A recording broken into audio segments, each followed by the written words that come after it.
Hello, and we are live. Welcome, everyone, to hopefully the first edition of Carl Sagan Institute Live. In today's live stream on YouTube and Twitter and all social media platforms, we're going to be answering your questions about the search for life elsewhere in the universe. So I thought it'd be a good idea for us to start off by telling you a little bit about what the Carl Sagan Institute actually is. So for that, please let me introduce you to Professor Lisa Kaltenegger, the director of the Carl Sagan Institute. So hi, my name is Lisa Kaltenegger. I'm the director of the Carl Sagan Institute here at Cornell. And in a nutshell, what we're trying to do is to make this forensic toolkit to find life in the universe. What that means is trying to find it inside our solar system and outside. And for that, I believe it is really, really essential that you put different disciplines together. So an astronomer alone is not going to do it. A biologist alone is not going to do it. A chemist alone is not going to have a good shot at it. But if you put all these different disciplines together, I think then you get to have a toolkit that actually allows you to figure out whether or not there could be life on one of the icy moons, Mars, or if you go further out, one of these amazing thousands of exoplanets we found. And for that, at the Carl Sagan Institute at Cornell University, we have built exactly such an interdisciplinary institute where we get together. Currently, we have 35 faculty from about 15 departments who work together on these questions. And then, of course, an incredible amount of very, very talented postdoctoral fellows, research associates, undergrads, graduate students.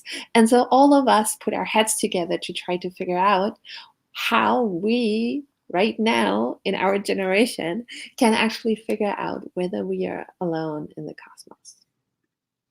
So that was a great introduction. Thank you very much for that, Lisa. So what we're going to do now is just quickly go around before we get on to your questions and just tell you a little bit about who each of us are, what our research is, to set the scene.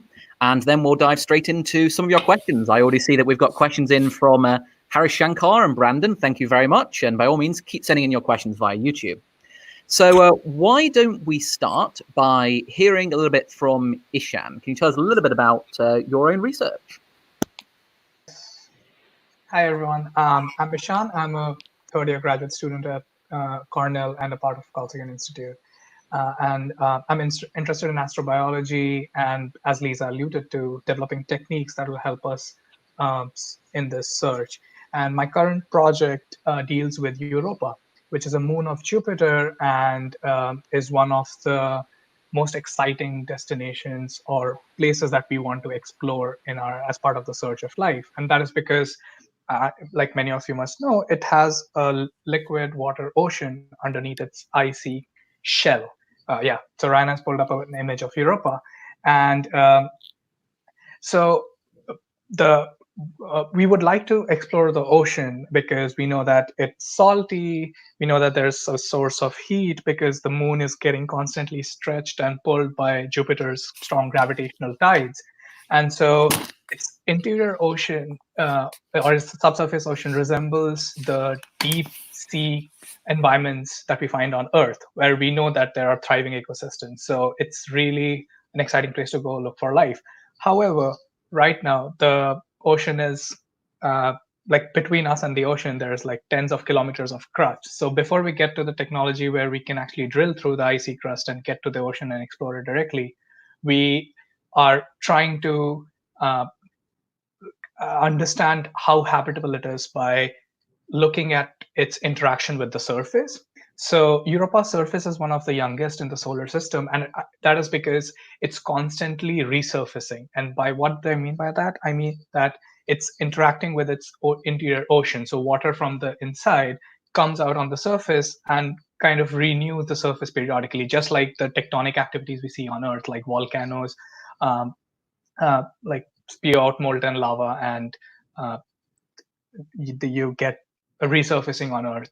And so this is kind of an indirect way for us to study what the ocean is made of. So you can look at the fresh deposits on Europa's surface where the ocean has freshly resurfaced that area, and you can if you try to understand its composition, you can understand whether the ocean has the right ingredients for life, for example, the right kind of organics. And so that is what I'm trying to do with analysis techniques and with some lab work. I want to study all the mission data that we have like Galileo, Juno, that have already been there, and in preparation of Europa Clipper that is going to launch in the mid-2020s. We need to be equipped with advanced analysis techniques and laboratory work that can support analysis of that data. And so, yeah, that is basically what I do right now. Thanks very much for that, Ishan. Why don't we go over to Thea now? Hi, everyone. My name is Thea Kozakis. I'm a PhD student here at Cornell, although I will be defending my PhD within the next couple of months.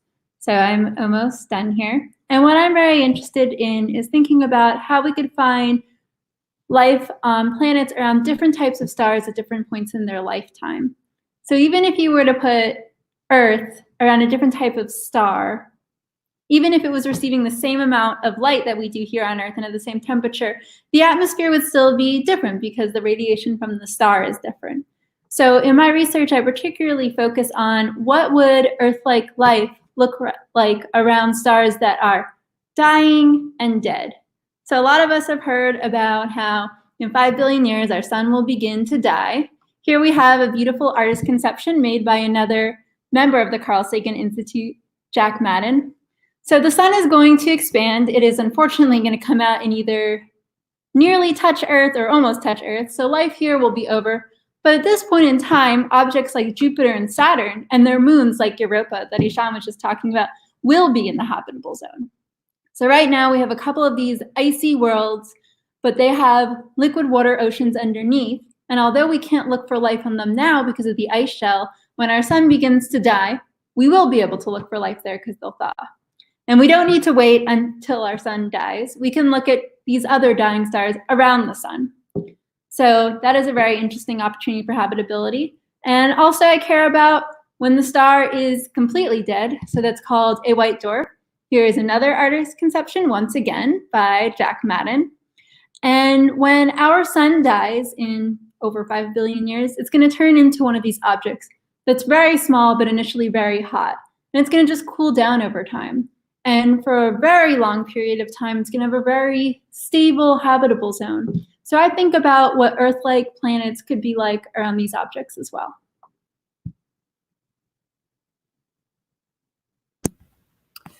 Thank you very much for that, Thea. So, Jake, why don't you tell us about some of the exciting you're investigating? Yeah, so my name is Jake, Dr. Jake Turner. So I'm a postdoc here for 2 years so far at Carl Sagan Institute.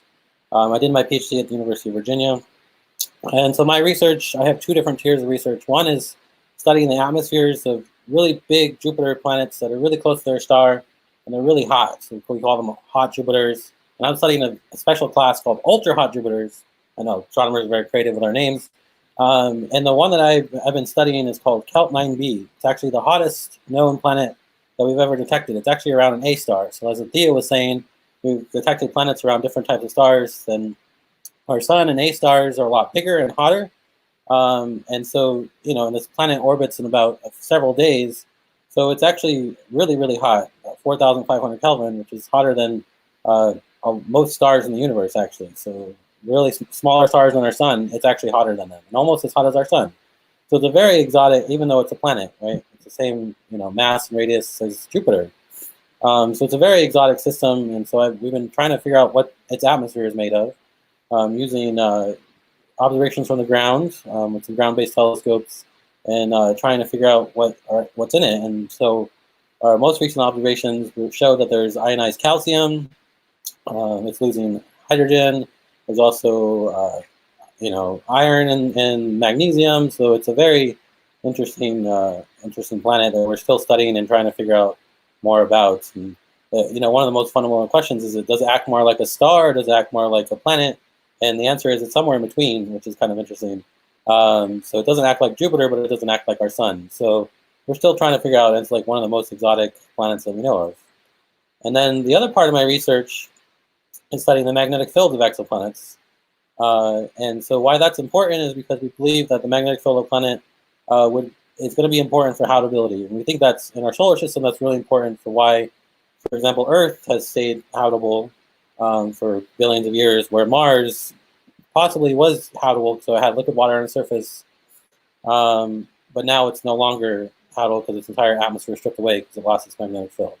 So if we're trying, and this is an example, Orion is showing of an interaction of the sun with the magnetic field of Earth. And so if we want to do this on exoplanets, as we said, we're trying to find life on exoplanets, we think this is going to be important. However, we got to start somewhere, and actually we've never detected the magnetic field of an exoplanet. It's a very ongoing field. People have been started thinking about it in the 70s, 1970s, so even before exoplanets were discovered. And the technique that we're using actually stems from our solar system. So if a planet in our solar system has a magnetic field, so like Jupiter, Earth, it naturally emits radio waves. So exactly like you listen on the radio. But we're using these big telescopes to try to detect these really faint signals from these exoplanets. And again, we're starting with the easy planets, quote unquote, the hot Jupiters. So these big planets are really close to their host star, so they should be having a lot of radio flux coming from them. And I've been using a telescope called LOFAR in Europe to do that. And we've been working through some of the data, and it's really difficult data because we get a lot of interference from radio signals from humans. So we have to make sure that we subtract those out. And part of my PhD I spent in Europe working on that, so that was an interesting part of my career. And yeah, we're continuing to do this, and we have a few papers coming out in the next few months about that. So yeah, thank you for asking all my research, Ryan. Thanks for that, Jake. And thanks, everyone, for sending in your questions so far. I already see we have questions from Callingham and Raphael. Thanks very much. We're just going to complete our introductions. So I'll say a little bit about myself and then pass over to Lisa. And then we'll get straight into looking at some of your questions. So I am Dr. Ryan MacDonald. I got my PhD in the UK, in Cambridge, where I studied the atmospheres of planets around other stars. And I'm now here at Cornell, continuing that research, trying to increasingly push our understanding of exoplanet atmospheres down to lower and lower mass planets. So the vast majority of exoplanets that we've been able to measure the atmospheric composition of to date are giant planets, like the giant planets we have in our own solar system, such as Jupiter and Saturn, but they tend to be far closer to their sun. And so, creatively, we call them hot Jupiters. And these are very exotic objects, like the kind of chemistry that you would expect to see in rocks on the Earth take the form of gases or clouds. So you have things like diamond rain, you can have, like sharp shards of glass flying throughout the sky of these worlds. So these are truly alien worlds in the most esoteric meaning of the word. So at the moment, we've been studying very exotic worlds, unlike anything we have in our own solar system. But the long-term goal of these endeavors is to push down to potentially terrestrial, rocky planets.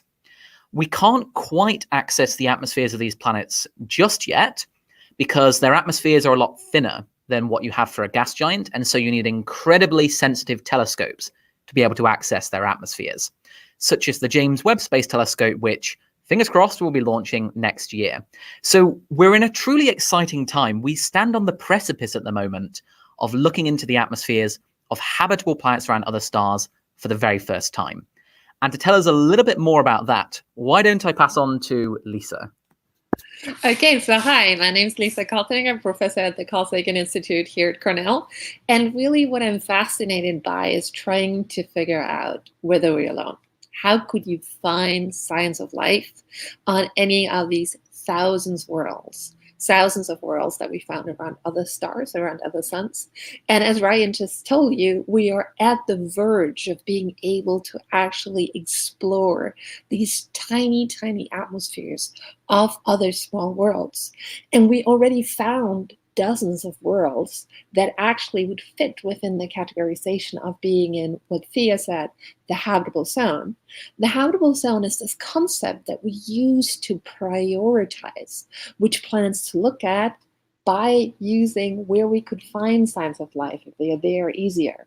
And so the habitable zone is a concept that says, okay, if you get this energy from the star, the planet is not too close, so all of the water would evaporate because it's so hot, but also not so far that all of the water would actually build an ice surface on top. Because the problem is, even if you have life in an ocean under a frozen ice surface, it can still be there, but if you can't go there and drill through the ice, it's incredibly hard to figure out that it's there. So this concept of the habitable zone is really remote detectable. Where can we, because we can't fly there, find signs of life? And that's in the air of the planet. And maybe, if we have even bigger telescopes, also on the surface of the planet. For example, imagine a huge algae bloom, red algae everywhere, then the planet will look redder than if it's not there. But what I'm trying to figure out, or what we're trying to figure out in my research group, is trying to figure out how these rocky planets could look like to our telescopes if they have life like we know it here, or if they were younger. Think about the Earth when it was young. It looked completely different than now. Or if there were another kind of life that were the dominating form of life. If we just walk through Yellowstone, you see all these beautiful colors, all being different kinds of life forms. And so we're taking this together in a kind of database, if you want, and making fingerprints of these different kinds of worlds we can imagine. And then we say, how long do we have to look with the new telescopes that are coming up, like the James Webb Space Telescope or the extremely large telescope that we're building in Chile, to not miss signs of life if they're there. And we're using Earth as our key, as our Rosetta Stone, to look for it. Thank you very much for that, Lisa. And so now that we've introduced everyone that's on our panel today, we're going to dive straight into answering some of the questions that you have. So there's a great question that we've had from Brandon, which I think we'll start with, which is, if we found life in the universe, how would this discovery benefit humanity? So what would be I think that's more like the sociological implications of the discovery of life. Who would like to jump straight in on that? And then I also have some things that I might add. I think let me start. So let me start. And I think my first ideas on that is, I was just in New York and I introduced a beautiful Contact movie, right, where people were thinking, oh my God, it's gonna everybody's gonna go crazy if we find signs of life. And that was, of course, because the movies is from a while ago. I think currently nobody really would be that surprised if you found signs of life. I hope we do. I'm an eternal optimist. I do this because I really hope that there's life in the universe, life that we can spot and figure out with our technology as to date.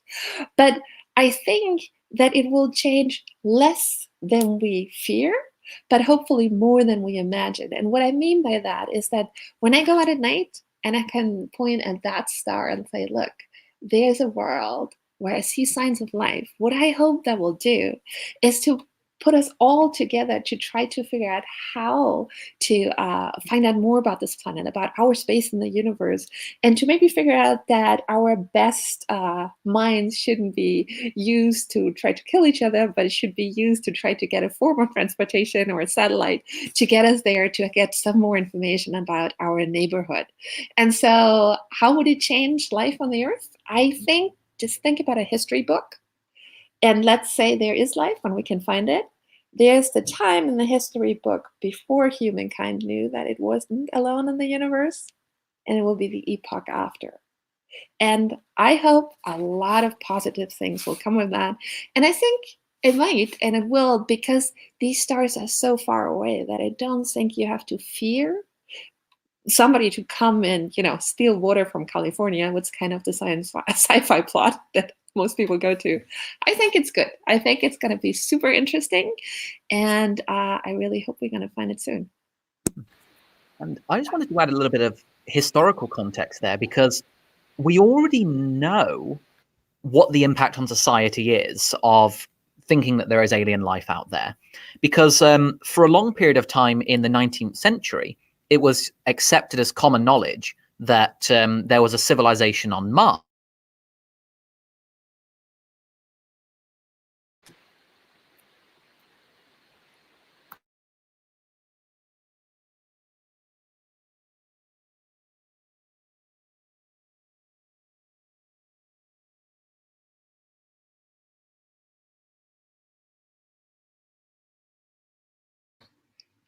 So let me just, Ryan, I think we can't hear you. Can you test your microphone?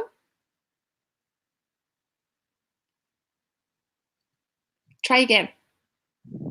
Okay. Ryan?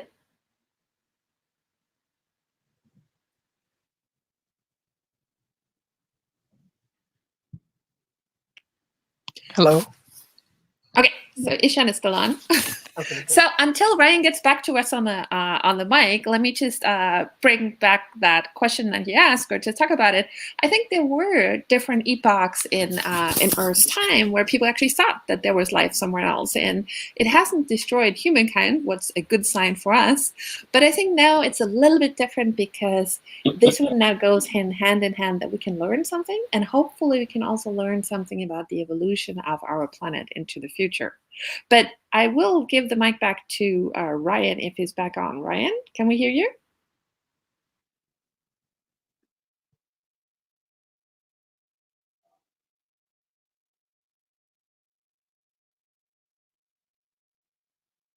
Okay, then we're basically going to try to get Ryan a good mic. So Ryan, do you want to just walk over to Jake's office and try that, because Jake's mic's working? So we'll do that. And where you will see immediately that now Ryan is going to appear in Jake's office, just behind him from the office. This is like a live stream at its best. I think one of the other things, we'll get back to Ryan in a minute, is an interesting question was the benefit to humankind. And so what is the benefit to humankind if we find it? So for me, it is that we learn more about a potential future and how to keep it. But I don't know, does somebody else have a good idea what the benefits would be? Ooh, and we got Ryan back, so he can actually finish the talk about the times when we knew that there was life out there. So I can talk about, so I think from an environmental standpoint, I know like the first image of Earth from outside, from outer space, those first satellites and stuff like that, basically, inspired the modern environmental movement in terms of creating the EPA, all these other stuff, and started saying we should take care of Earth. We went to the moon, right? That inspired a whole new generation of scientists who basically created all the technology we use today. Like all the computers and everything like that was spawned from people getting excited about the moon landing. And so I think if we detect life out in the universe, I think it'll give us the gist basically to solve climate change and protect life on Earth. It'll give us that boost that we need, because everyone knows it's a problem. All the scientists are talking about it. A lot of politicians are talking about it. We haven't done anything yet, but I think that boost will be, if we find life in the universe, we'll be like, oh wow, like now we are like, part of a galactic, Galactic community. Galactic community, exactly. And I think honestly, that's why I do what I do. I think that will inspire people to take care of the Earth, basically. The Pelt Blue Dot is a good example of that, right? So, yeah, and so I think one interesting thing that's worth considering is how long we each think it will be until we find alien life, and whether we might find it on an exoplanet or within our own solar system first.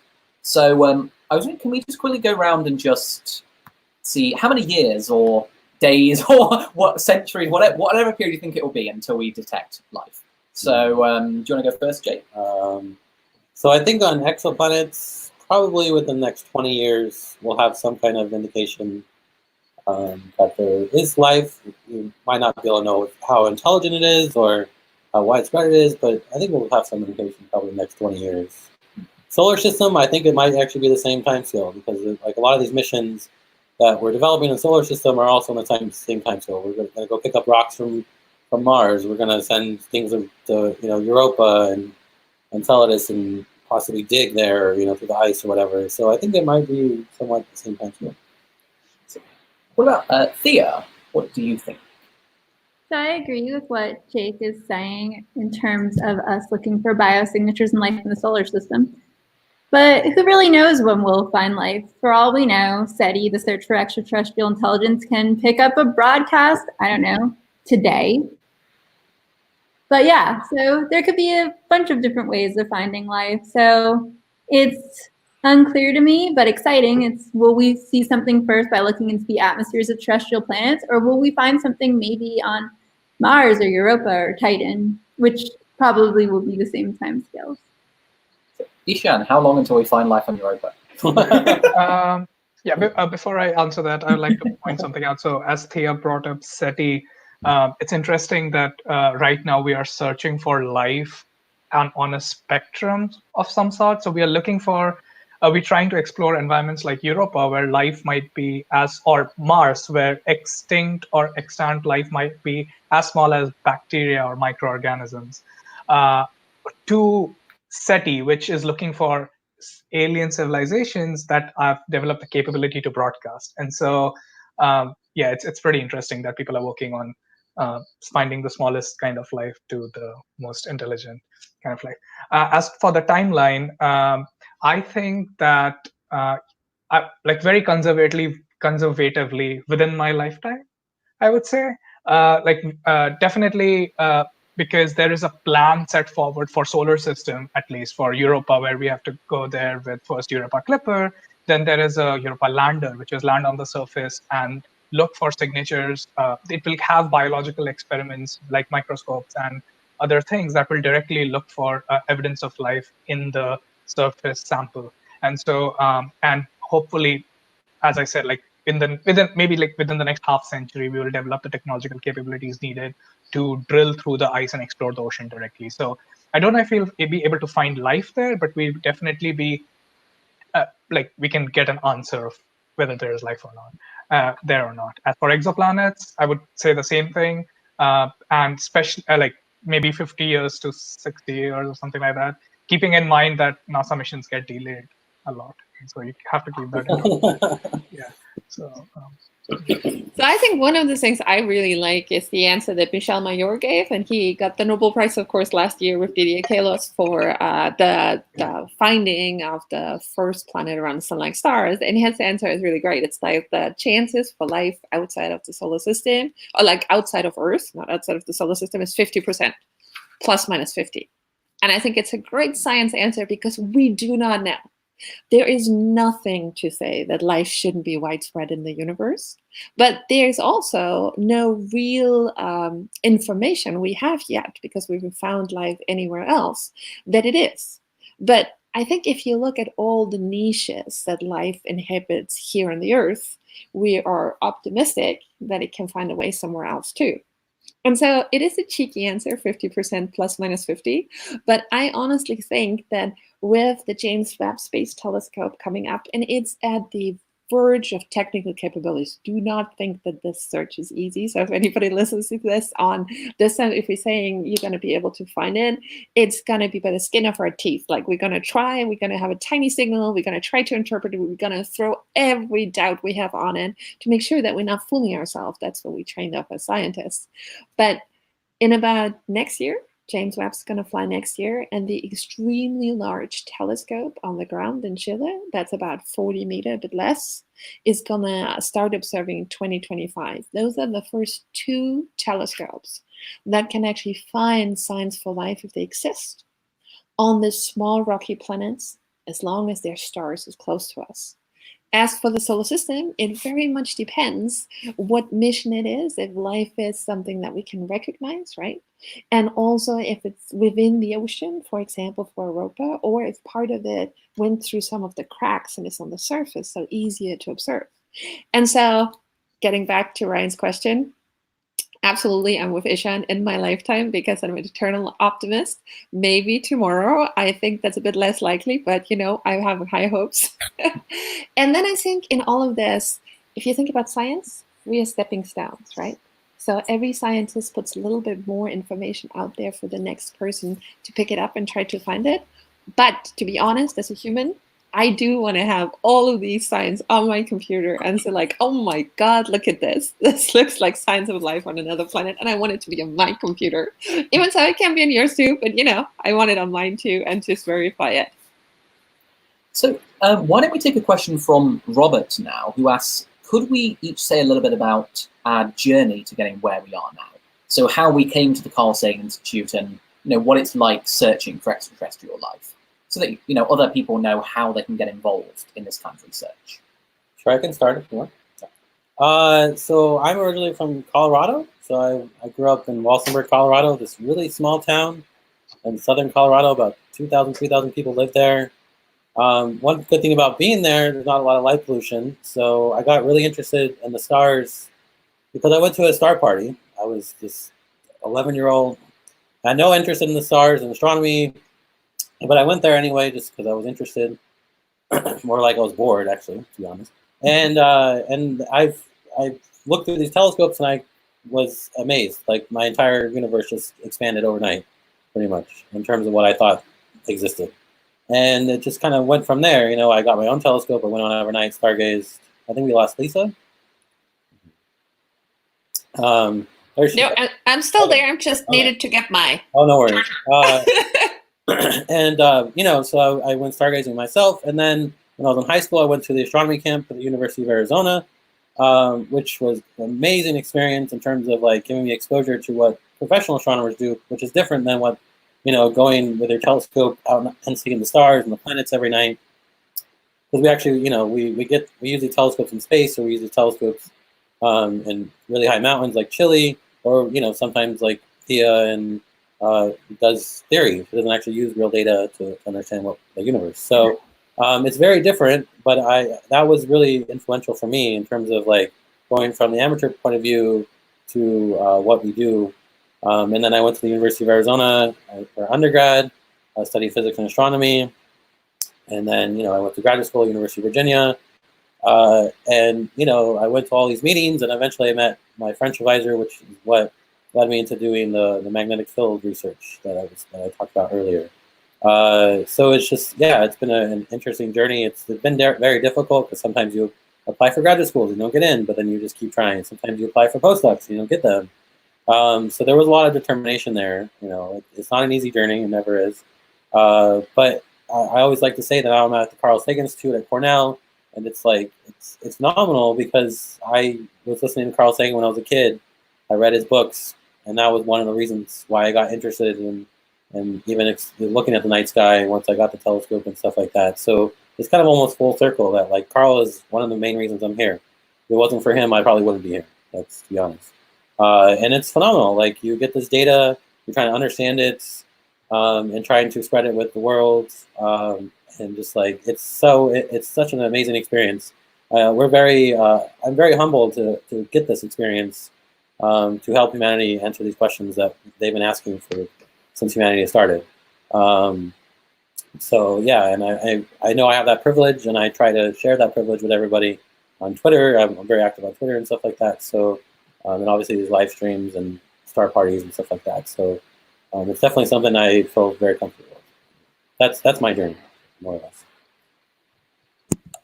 Can you now hear me? Yes, we can hear you, Ryan. Excellent, thank you. So have you just finished describing your background, Jake? Okay. Yes, I did. So you can enjoy it. Why don't we hear from Thea? Could you tell us a little bit about your background? Yeah. So I actually spent a lot of my childhood doing not scientific things. I actually see one of our questions here talks about left-brained academics. Everyone was very surprised when I went into science. I spent most of my childhood doing, I played the piano competitively. All my art teachers thought I was really good at drawing and painting. And then I watched Carl Sagan's Cosmos in high school and decided, yeah, I might have some talent in music and art, but this is what I wanted to do. So it wasn't actually until the end of high school that I decided I wanted to go into the sciences. So I know some people worry in high school if they aren't taking like the most advanced math or the most advanced science, they can't go into a field like this. And I'm here to say that's not true. I think my mother actually ran into my old math teacher recently, or my sister, and they were very surprised that I was doing this. So it's never too late. So it was in college that I decided I was going to do astrophysics. It was the first time I ever met a professional astronomer. And I went to the College of Charleston in South Carolina, which is a liberal arts college. So it's primarily undergraduate. But because of that, I got to work on some really exciting research because the research projects weren't going to the graduate students because there weren't any.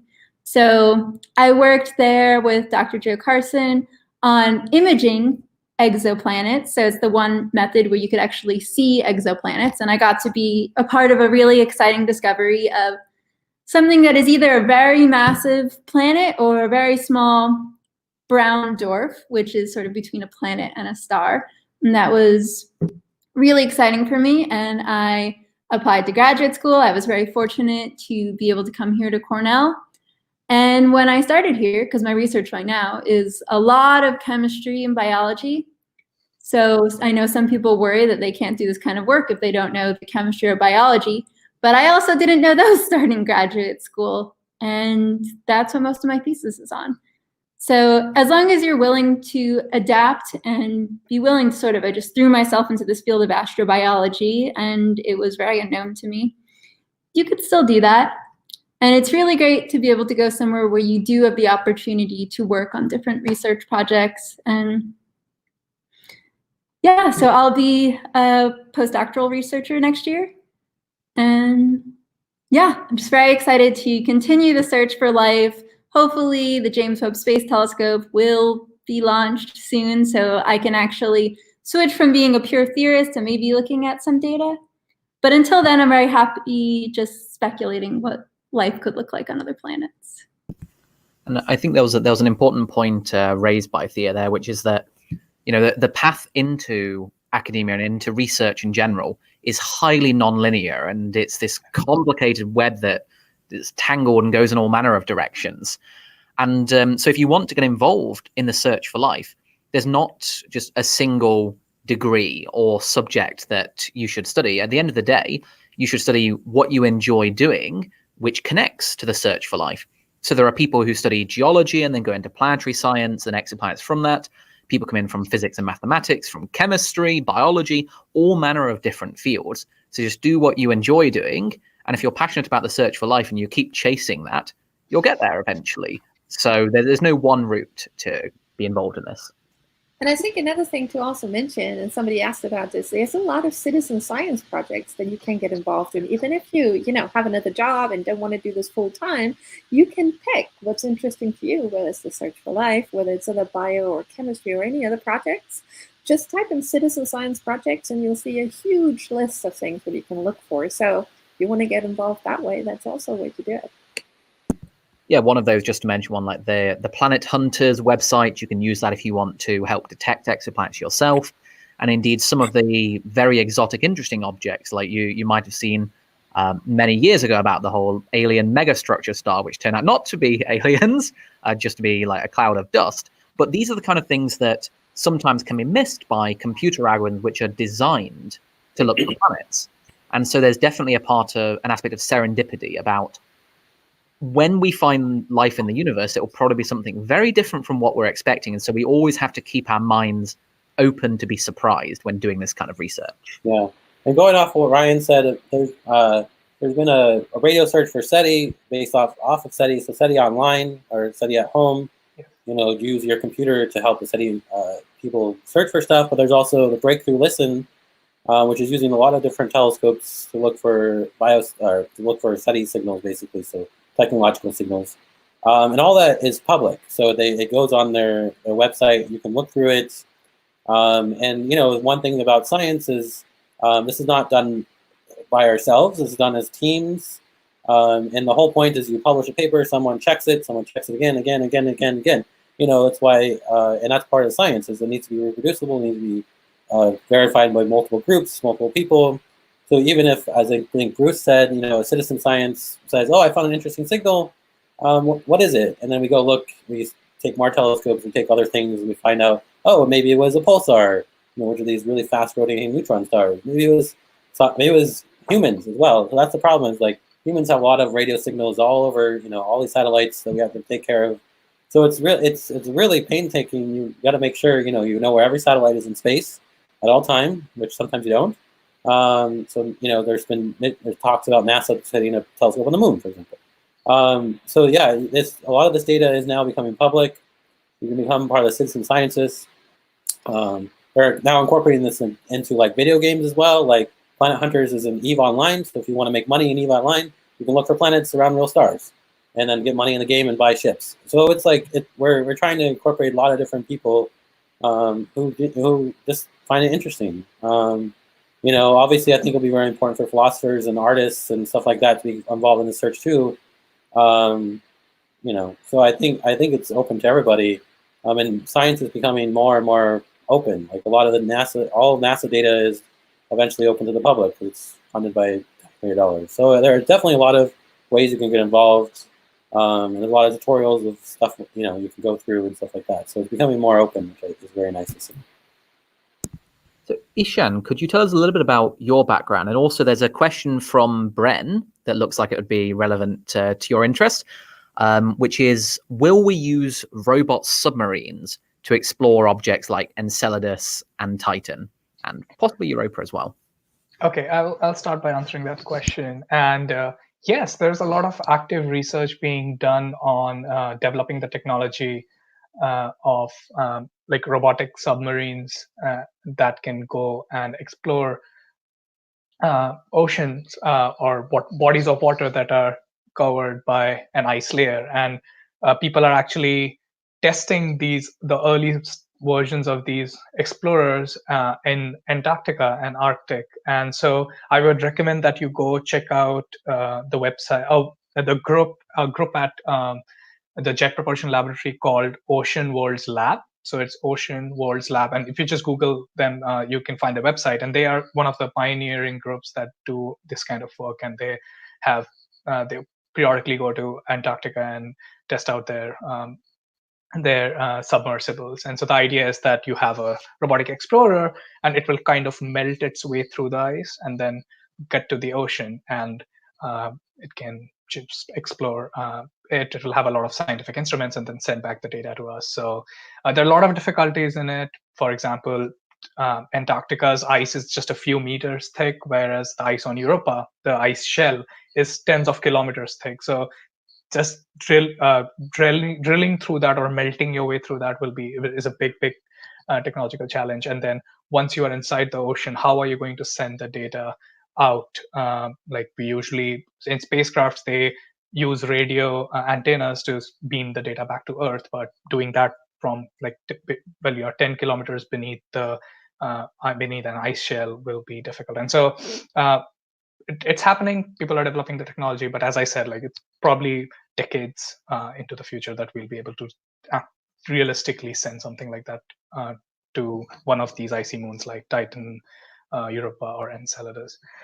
Coming back to the discussion that's going on about how we got here. So I am from India. I did my I grew up in the western part of India in a state called Gujarat, and I grew up in a remote place too. So I did not have any exposure to astronomy, or we did not have any extracurricular clubs that could get me interested or get me in touch with actual people who are doing this kind of research. So I was always interested in astronomy, but I went to college as an engineering major, an electrical engineering major, and thinking of just working in a software industry or something like that. And I happened to get interested in astronomy, I happened to start my college kind of coincided with the explosion of online courses. So platforms like Coursera, ADX or edX, I don't know how you pronounce that, but they started around 2012, 2013.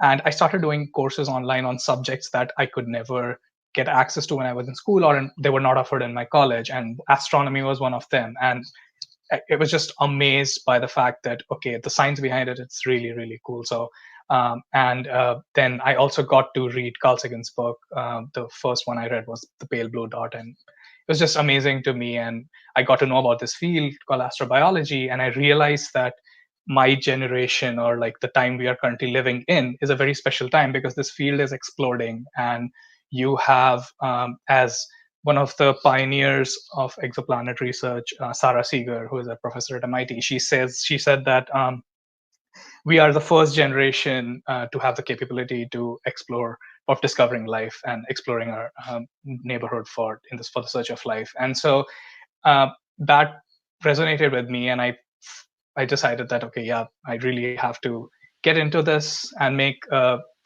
use of the opportunity that like I am in the right time in the history that we are doing this seriously as a serious science. And so, so I decided to apply to graduate school for astronomy. And I should say that along the way, like I had to change from my engineering major to astronomy and grad school. And so I went to a lot of summer schools. If you have any astronomy research institute near you, a lot of them offer workshops in schools for undergraduate school students with the goal of introducing them to the field. And so that's the first place that you learn about stuff, and you also make contacts with professors who can then guide you further in your like if you want to explore the field as a researcher, like with research projects and stuff like that. And so that's how I my education in astronomy in undergrad was through research projects. And so then I ended up at Cornell, and a big deciding factor for me to come to Cornell was, or apply to Cornell was, it has a rich history in planetary science and now in exoplanet science, and also astrobiology. It's one of the few places in the world that has a very strong focus on astrobiology. And so that was the main goal of coming here. And it's been fantastic so far. So, Lisa, can you tell us a little bit about your background? And also, we've had a question here that I see from Owen, which is, how will researchers like yourself be able to use the James Webb Space Telescope to search for life? So, background in a nutshell, I think we having a theme here is like from a very tiny town in Austria, like about 1,000 people, 7,000 if you count everybody around. So whenever I go back, everybody still waves out of the car at me, which is really nice. I really like that. Studied in Austria, didn't really think this was something that a girl from Austria would be able to help with. And then I went to one of the first conferences, and they were like, well, we need people to try to find life in the universe. And I was like, well, okay, sign me up. If you need people, I'm going to help. And this is how I got involved in this whole thing. And then in the European Union, it's a very wide range of opportunities. And one of them is that you can actually do your master thesis wherever you want within this confines. You get a little bit of money, not much, but a little bit, so you can actually go and study somewhere else. And this is when I found a place in Spain with the Canary Islands that actually were looking for planets around other stars. And so I got to Spain, and after that I applied for a PhD with the European Space Agency. That's also possible. And it was super surprising that they took me, right? That's always what happens when you really don't think that in your country, right? This was also always what NASA did, this search for life. It wasn't really what people did in Austria or where I came from.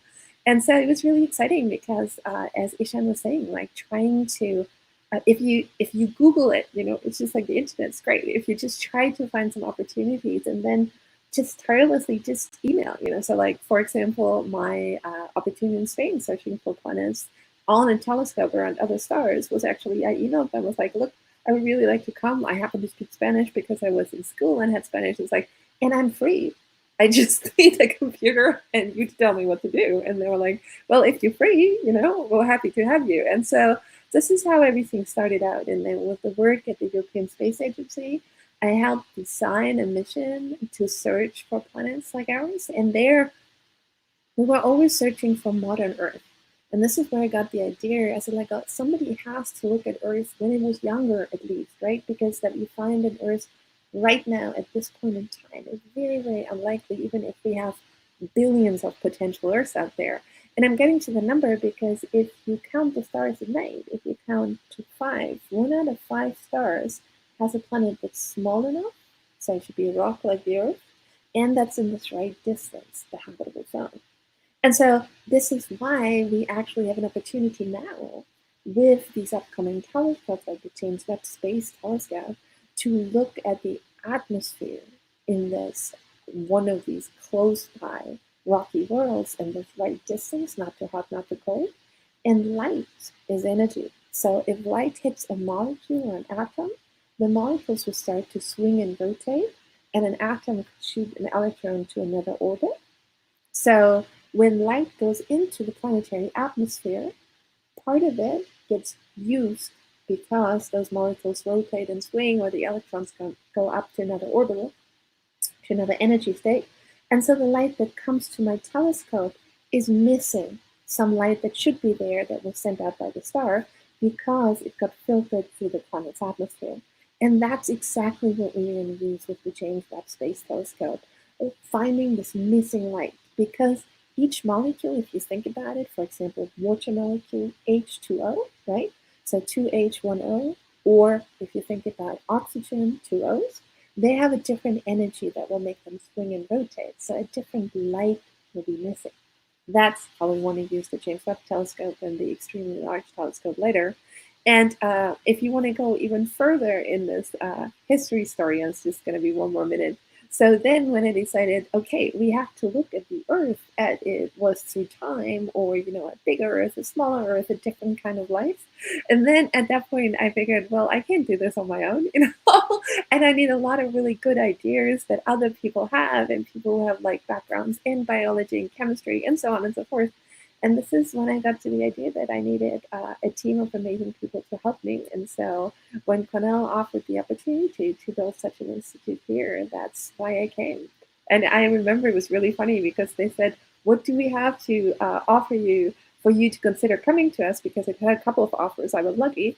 And I was like, well, you should really have an interdisciplinary institute who looks at this, you know, and really finds science for life. And the answer was kind of really funny because I should have thought about it. They were like, well, if you think we should have it, you should come and lead it. And I was like, kind of wanted to just work in it, but it has been so much fun to be the director of an amazing team of people, and some of them you see here. So that's what we're trying to do with the James Webb Telescope, with the other big telescopes that are coming up. And as Ryan was saying, who didn't tell us anything about his background yet, that's what he's also trying to do, trying to actually make the measurements that we do right now for this hot Jupiters become better and better, so we can do smaller and smaller and smaller and smaller planets like the Earth, where if you think about it, the atmosphere of the Earth, if an apple, the peel of the apple is roughly the size of the atmosphere of the Earth, and that's what we're trying to spot signs of life in.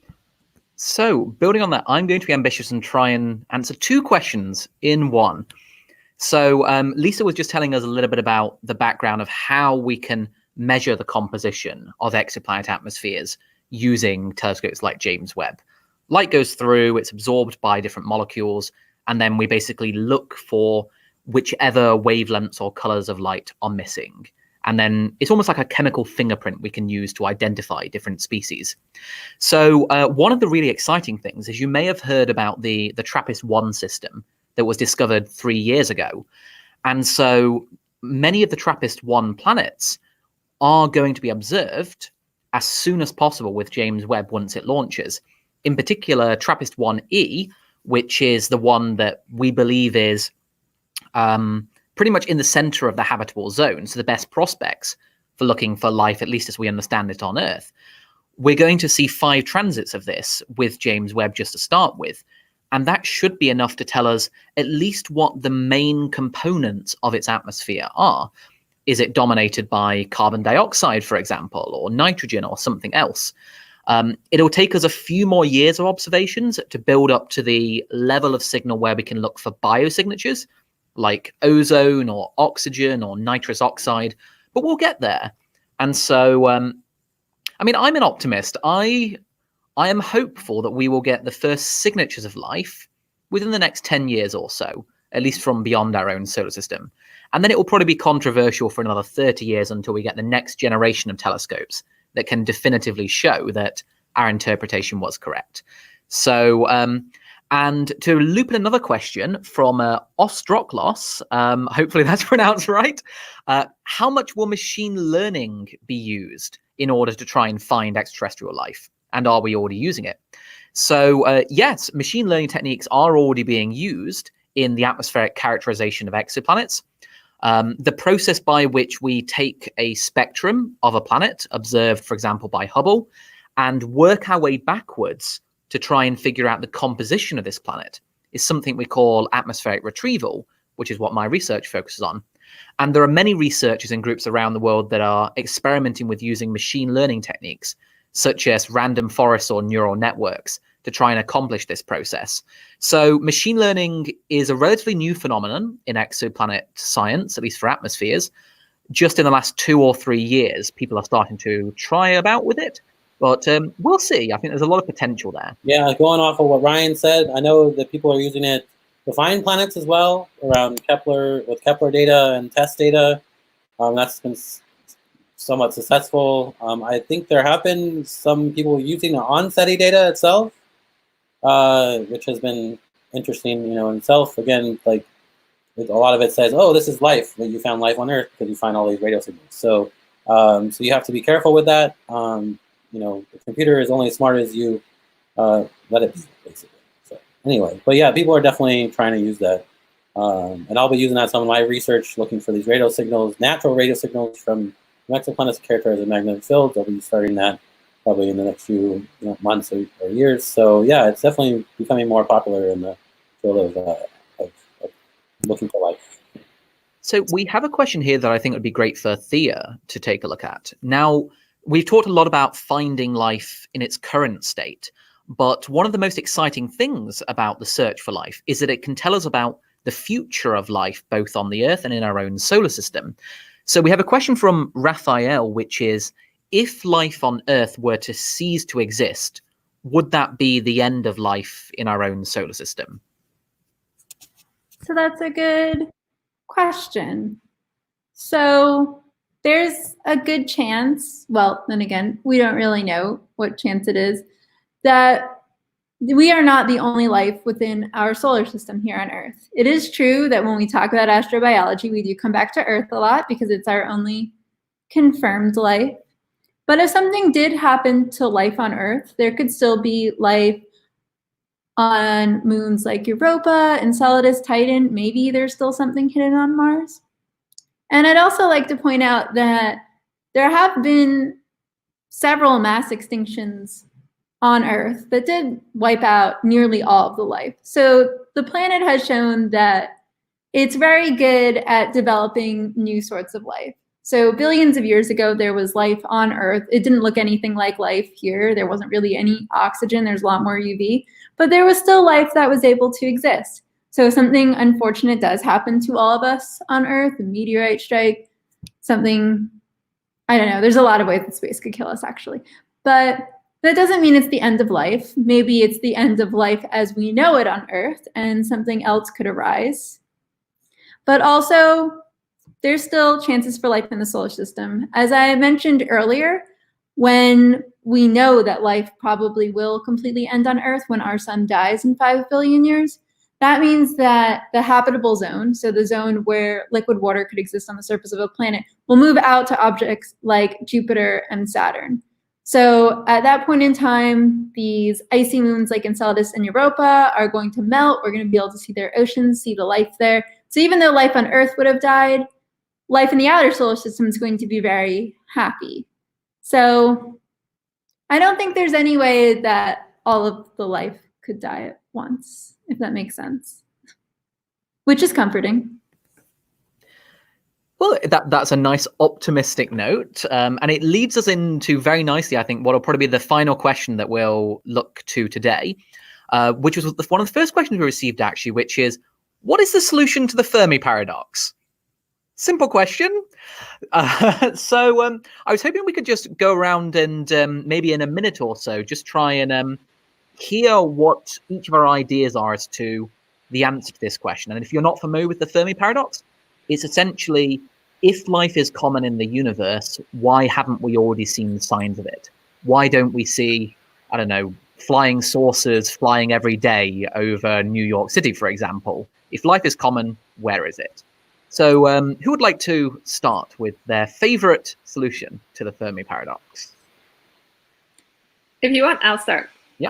So when we have this in class, the question I ask is like, let's say the universe is teeming with life, but it's still going to be expensive to go somewhere. It's still going to take time because the speed of light is going to be the fastest way to travel, as fast as we know.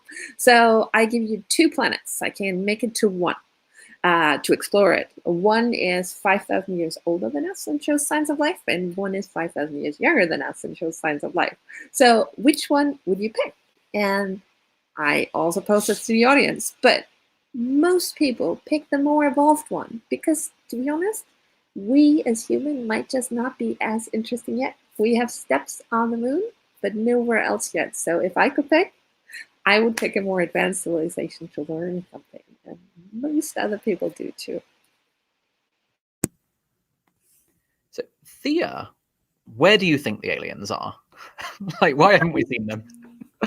That's a good question. Well, obviously, I do not know. I wish I did. I probably would have gotten my PhD a lot faster if I knew where they were. But I really don't think the fact that we haven't heard anything yet does mean that they don't exist. So yeah, the universe is a big place. We're all really far apart. I need to limit myself here because I could talk about the Fermi paradox forever. There's so many different reasons why we might not have found the life in the universe. I know that there's a lot of ideas out there. Like, one is maybe there is life, but they're like waiting for us to get to a certain point. Or maybe there's life and they just don't want to talk to us, which I get it. And then there's also some more morbid ideas, like the idea of the great filter, that as soon as the civilization gets to the point where it can communicate with the rest of the universe, then it's also developed the technology to kill off all life on Earth, which we saw. We developed the tools to communicate with the rest of the universe, and then the Cold War happened, and we didn't kill ourselves off. But people ask, like, maybe we were supposed to, maybe that's what always happens, and that's why we don't hear it. And then also, we might just be really bad at looking for life. I know there's another question here that addresses the cosmic gorilla effect, where they reference this video where I'm sure a lot of you have seen it, where they're asking people to say, oh, there's people playing basketball, count how many times they're dribbling the ball, and everyone's trying to count it. And there's some guy in a gorilla suit that goes in the background and like dances, and no one notices because they're just focusing on the basketball. So it's good that we always take a step back and ask ourselves, are we just really focused on something that we're missing something else here? So either life's there, it doesn't want to talk to us, it's far away, can't talk to us, it's died, or it's in front of our face and we can't see it. Sorry, there's a lot of threads going on. There's a lot of reasons why we haven't found life, and I don't think the likely reason is it doesn't exist. So, are there any explanations that haven't been covered yet, Ishan? No, not really. I was also going to just talk about the great filter aspect that Thea mentioned. And yeah, one important thing to keep in mind while we talk about the search for life in the universe is that we are trying to, like, most of the search that we're trying to do is to look for life like we know it. And so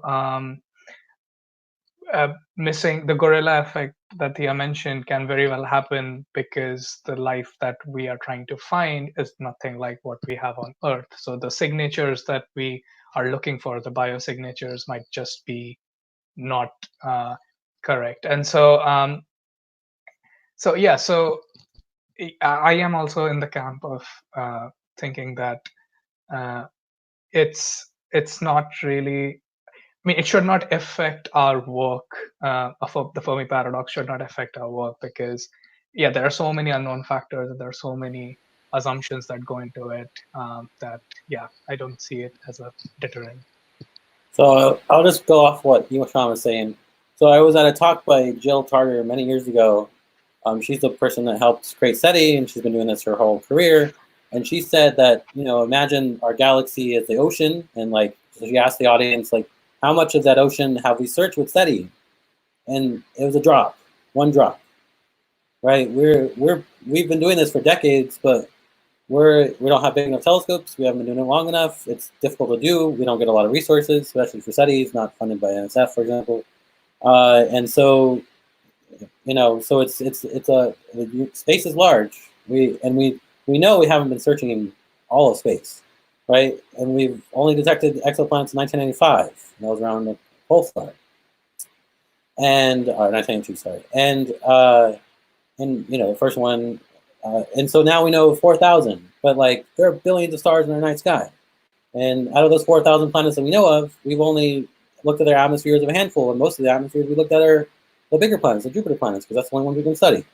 So to say that we have an answer to this question, we don't, because if we look at every Earth-like planet in the galaxy, and let's say 100, 1,000 years from now, someone's been doing this for a long time, and they look at every single one, and then they're like, okay, now there's no life, and maybe that's more answer, but we haven't even looked at a single one. We're going to start doing that barely with James Webb, but again, if you think about it, in our solar system, you have 3 quote-unquote Earth-like planets. You have Venus, you have Earth, you have Mars. Pick one of those from a different solar system, you're going to be like, oh, there's no life, right? If you pick Mars, you're like, oh, there's no life. Pick Venus, you're like, wow, this atmosphere is really hot. There's a lot of volcanoes, and so maybe you're just unlucky, right? So we don't have that. We don't have the statistics yet. That's to be honest, that's the question. Gotta keep looking.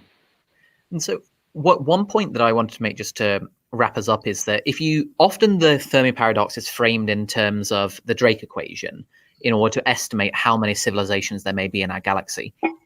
And since the exoplanet revolution in the early 90s, we've reached the point now where we actually have some measurements on 2 new terms in the Drake equation that we didn't have when it was first written down by Frank Drake.